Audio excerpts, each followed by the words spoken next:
On this episode of Newt's World, my guest today is Tracy Shuchart, a senior economist for NinjaTrader Live. In her role, she delivers daily insights on key macroeconomic events, analyzing their significance and how they act as a driving force in the financial markets. She's just written 2 fascinating articles about Venezuela on Substack, which caught my attention. The Venezuelan Oil Narrative is Pure Theater, and Uninvestable, Why Big Oil is Apprehensive About Trump's Venezuela Deal. I was fascinated to hear her take on Venezuela, and I am very pleased to welcome Tracy Shuchart as my guest.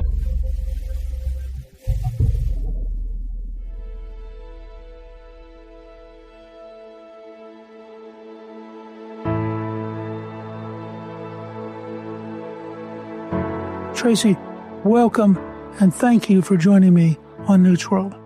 Well, thank you. The pleasure is all mine. Now, before we get to Venezuela, I'm just curious. Can you tell us a little bit about your own background and what you currently do as a senior economist for NinjaTrader? Yes, so my background, I started in the commodities world at the Chicago Board of Trade. So that is my background, is specifically in commodities. And I am now with NinjaTrader as their senior economist. NinjaTrader is the first to offer retail traders an on-ramp to the world of futures and has spent over 20 years educating and equipping traders with best-in-class tools to participate in the fast-growing asset class of commodities and the futures markets. And we now are streaming live every morning. I have a macro show on NinjaTrader Live discussing all aspects of the economy with an emphasis on the commodity markets. So people who want to get in on that, do they then subscribe to NinjaTrader Live? Yep, you can go to the YouTube channel and just hit subscribe and notifications, and it will notify you when we are on air. That's great. I was truly fascinated with the depth and complexity of your analysis on Venezuela. So could you share with us why you think the current public narrative is not giving us the full story? I think the current narrative is wrong because I think what people really need to be focusing on is, and I know that the administration keeps saying it's about oil, but it's really not about oil. It's about critical minerals, as well as the influence of China, Iran, and Russia on the Western Hemisphere right in our backyard. Why do you think the rare earth minerals are more important than oil in analyzing Venezuela's importance in the modern world? Well, I think we need to focus on critical minerals right now because you're solving the wrong problem with the wrong tools. And so we have to realize when we look at Venezuela, if we're just looking at it this through like the crude lens, this is incorrect. And what markets are completely missing is that Venezuela sits on the largest known deposits of coltan, a rare earth element, as well as many other critical minerals in the Western Hemisphere.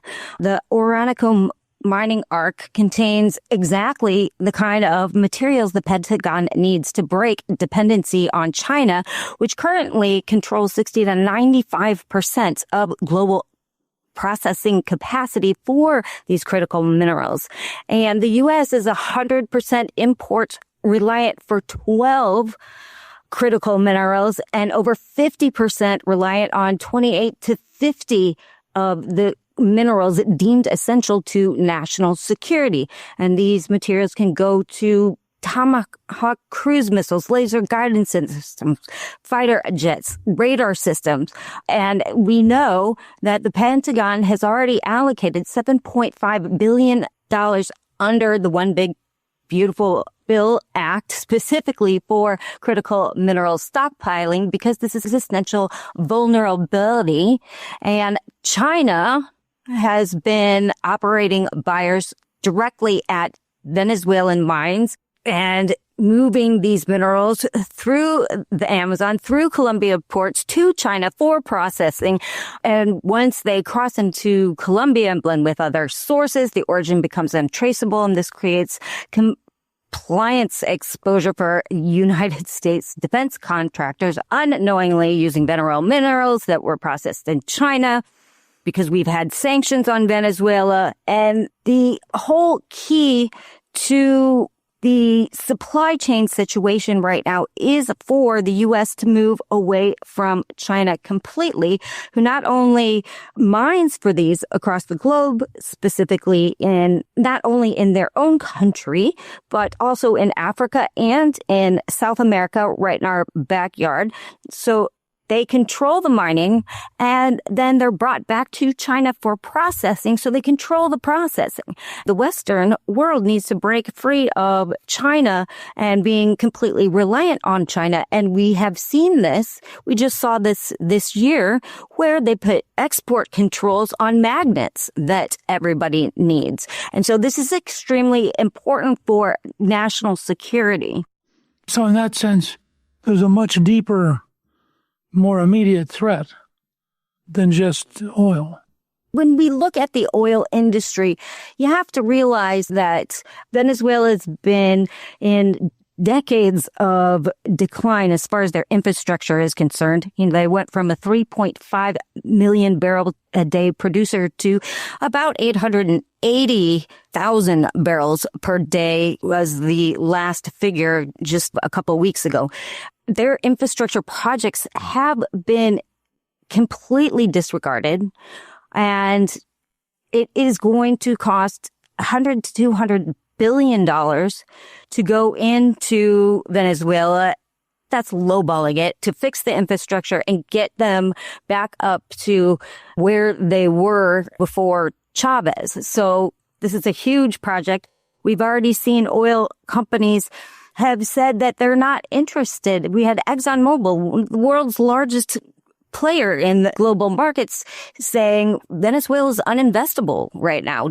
And so oil companies are not looking to jump into Venezuela. They've been burned in Venezuela before.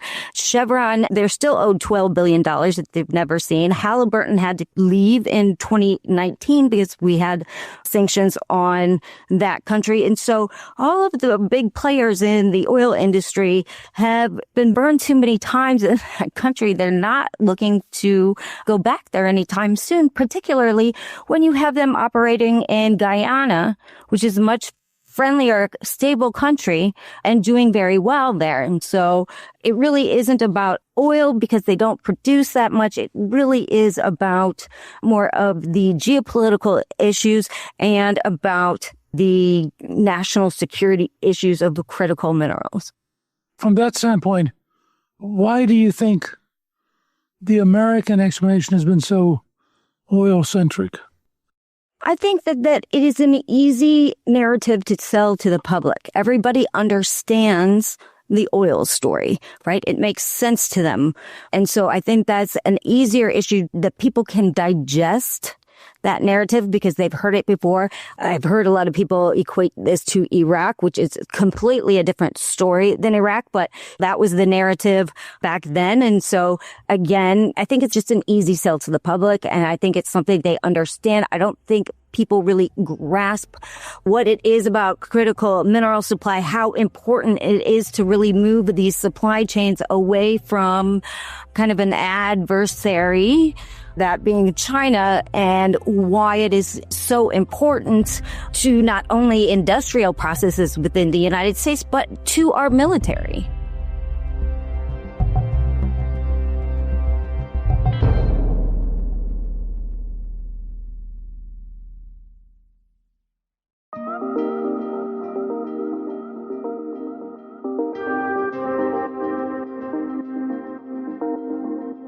Can you share with us why you think the Iranian, Chinese, and Russian involvement is a national security issue? And you dealt with each of them separately in a way that I found very, very compelling.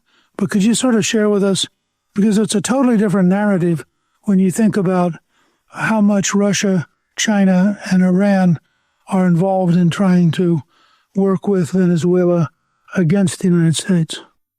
Yeah, absolutely. And I think we can take them all three separately because they all three operate in the country and they have been for a while. We've just spoken about Chinese and how they operate mining within the country. And they have also loaned a lot of money to Venezuela. So Venezuela has been paying back their debts to China with oil purchases, essentially. They're doing the same thing for Russia because Russia's also lent them a lot of money.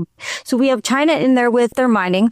We have the IRGC operating in the country. They have Iranian weapons manufacturing in the Western Hemisphere there.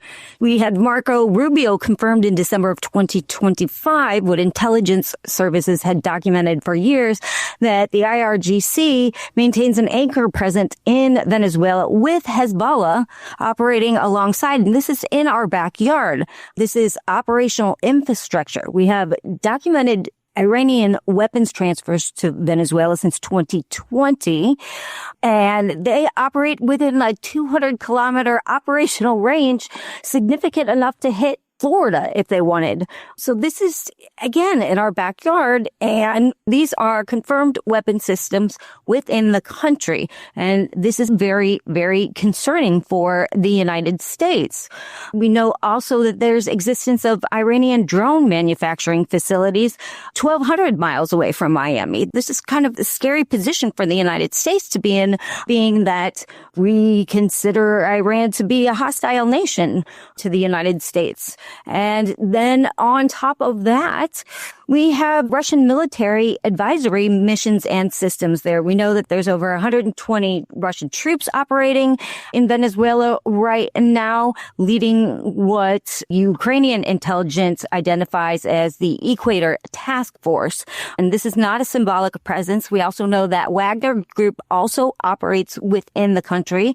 Venezuela military operates Russian-supplied Su-30 fighters armed with anti-ship missiles, the same systems that forced U.S. Navy planners in the 1990s to develop specific countermeasures due to their speed and flight profiles. So these are Russian weapons operating in Venezuela, as with troops on the ground, with Wagner Group, which is kind of not part of the Russian government by any stretch of the imagination, but it is a kind of a Russian paramilitary group that does operate in several countries, sort of a proxy of the Russian government, so to speak. Do you think that there was sufficient grounds for us to have said to the Venezuelans, if you do not get rid of these three relationships, we will be compelled out of just national security to eliminate your government because you'll clearly be actively working with countries who are our enemies? Do you think there's enough evidence there that that would have been a legitimate statement?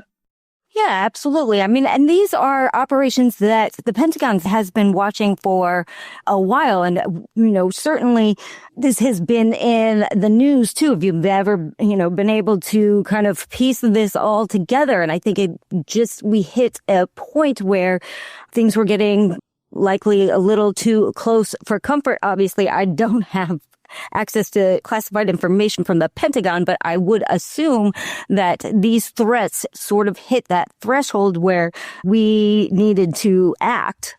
I've been struck that taking out Maduro and his wife is not the same as getting rid of the Chavez-Maduro system, that all the key players are still there, they're still in charge, they're still capable of killing any of their opponents. I mean, do you think it's going to take a lot more effort to turn the country around? Well, it certainly is. It seems as though, at least at face value, the current government, which we have the second in charge, is now in charge. So nothing has really changed from a regime standpoint. The regime is still leading that country. And so I think right now, what we are going to have to see is, do we have a transfer of power? Do we have a peaceful transfer of power to the opposition? Or did we sort of make a mistake in trusting the current regime with Maduro out of office? Again, as to your point, that really didn't change anything. We still have the regime operating there. So I would have to guess that at some point they are going to have either an election or the opposition party is going to have to take over. So we'll have to see how those unfold. But I agree with you. It's certainly unsettling that we did not see a complete move over to the opposition group. I was just very struck that you're still seeing the roadblocks set up. You're still seeing the local criminal gangs operate, who are really an extension of the regime. And you're still seeing that anybody who is too overtly pro-American could be in danger of getting killed.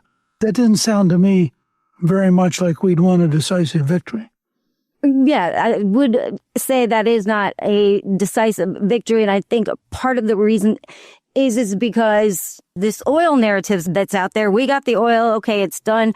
You know, Venezuela would love to see the restoration of their oil industry. I'm sure it afforded them a lot of money.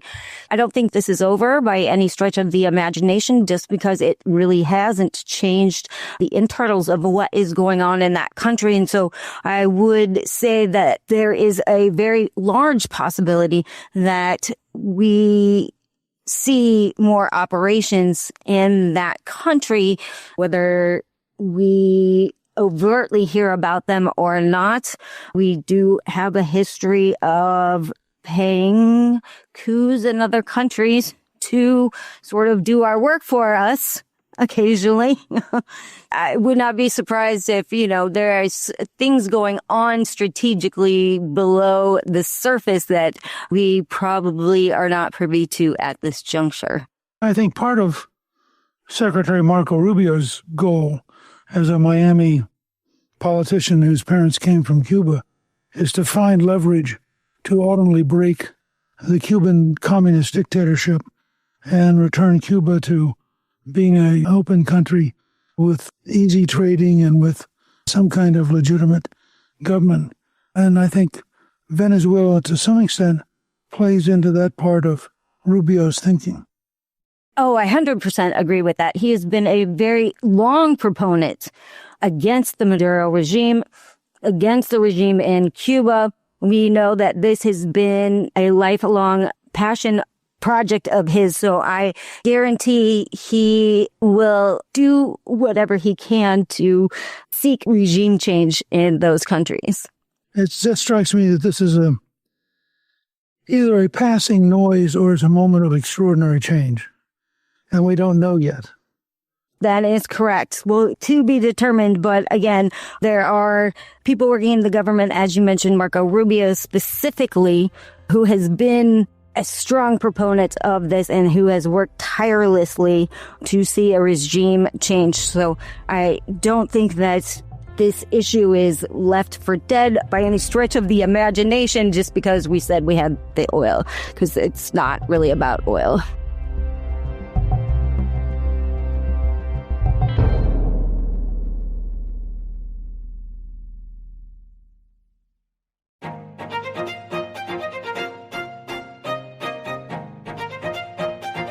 As a senior economist, what's your zone of looking at things?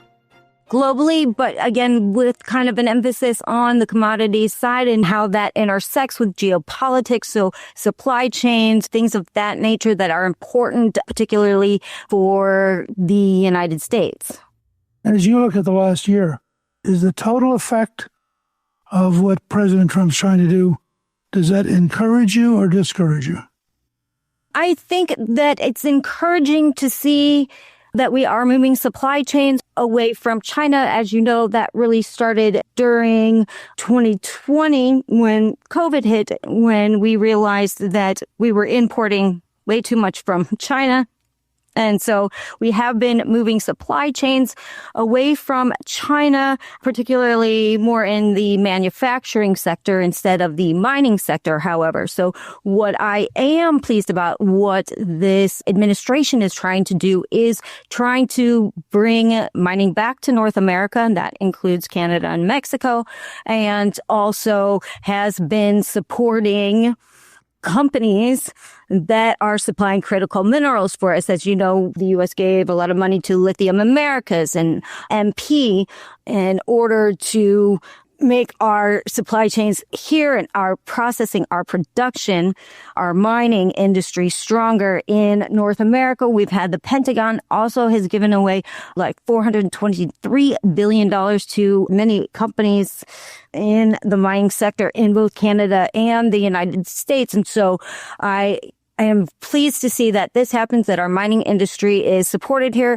I'm pleased to see that they're working on the permitting processes, making that time frame a little bit shorter so that we can move that along without harming the environment or anything like that, of course. So what I am pleased to see is that they are serious about moving these critical supply chains back to the United States, because again, we've done a lot of moving of manufacturing away from China, but really the mining sector was much forgotten in that whole transition. Didn't we have a long bias against mining? Oh, absolutely. I mean, let's be honest. Mining is a very dirty industry and nobody wants it in their backyard. Processing is even dirtier, to be honest with you. That said, there have been great strides made in mining. It's not as dirty as it used to be. I think there is a lot of preconceived notions on what mining is because they remember what it was years and years and years ago when we had it here. It's not the same industry. And I'm not saying all mining is clean, but certainly in the United States, we have regulations. Unfortunately, there is going to have to be kind of a change of mental capacity around the mining industry as a whole so that we can grow it here without having 100 million lawsuits every time somebody tries to open up a mine here, and to realize how critical it is for the United States and what it means to national security in general. What does your gut tell you about 2026 as an economic year? I think we need to keep an eye on inflation because I'm not sure we quite have that beat and what that means for the economy as a whole. Also, I think that obviously we've heard from the Federal Reserve. They're worried about the labor market, so we need to keep an eye on the labor market. But the labor market seems fairly okay by any stretch of the imagination. We still have a very low unemployment rate. But I think that we really need to watch the inflation because I'm not so sure that inflation is quite beat. Obviously, the labor market, housing market is also obviously a forefront and affordability issues. And so I hope we can see strides in those areas. I think that's fascinating. As the world is evolving right now, you must find it all fascinating just how many different things are going on. There is a lot going on for sure right now. And you report on it regularly. I want to thank you for joining me, but I want our listeners to know that they can join you on Substack at Tracy Shuchart and on X, CHIGRL, for Chicago Girl. What you're doing is fascinating. Your articles were extraordinarily helpful, and that's why I was so glad you were willing to come and talk with us on Newt's World. It's great talking with you, and I hope in the future, as these things evolve, that we'll be able to come back and pick your brain again.